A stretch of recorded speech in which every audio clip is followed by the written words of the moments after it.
Кыргызстанда 17 мартка карата коронавирус 13 адамдан жаңы аныкталды. Бул тууралуу Саламаттыкты сактоо министрлигинен кабарлашты. Маалымат кылайык, анын ичинде Бишкек шаарында 13 облусунда 2, Ош облусунда 1 адамдан илдет табылган. Акыркы суткада 39 адам илдеттен сакайып чыкса, 1 бейтап каза болду. Бүгүнкү күндө стационарларда коронавирустан 109 адам, амбулатордук түрдө 122 адам дарыланууда. Кыргызстанда пандемия башталгандан бери 200 776 адам коронавирус жуктурган. Алардын ичинен 195 985 киши айыгып чыкса, 2976 адам каза болду.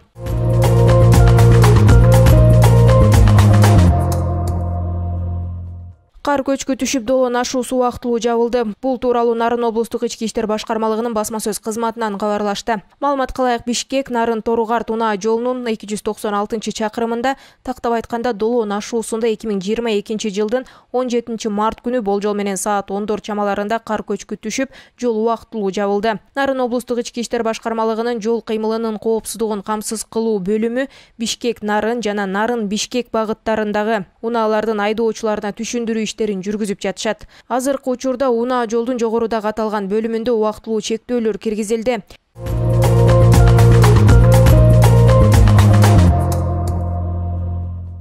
Бүгүн 17 мартта Жогорку кеңештин депутаттары Аксы окуясында каза болгондорду эскерип, Ала Тоо аянтындагы 2002 жылдагы Аксы жана 2010 жылдагы Апрель окуяларында курман болгондорго арналып тургузулган монументке гүл чамбар коюшту. Бул тууралуу Жогорку кеңештин басма сөз кызматынан кабарлашты. Белгилей кетсек, 2002 жылдын 17 мартында Аксы районунун тургундары ошол учурдагы бийликтин туура эмес жүргүзгөн саясатына каршы чыгып, нааразычылыгын билдиришкен. Натыйжада жергиликтүү элге ок атылып, 6 адам каза болгон жана 1 топ жаракат алган. Ал эми буга чейин президент Садыр Жапаров дагы Аксы окуяларында курман болгондорду эскерип, монументке гүл койгон. Ошондой эле министрлер кабинетинин жана президенттин администрациясынын жетекчилери Бишкек шаарынын мэри монументтин алдына гүл коюшту.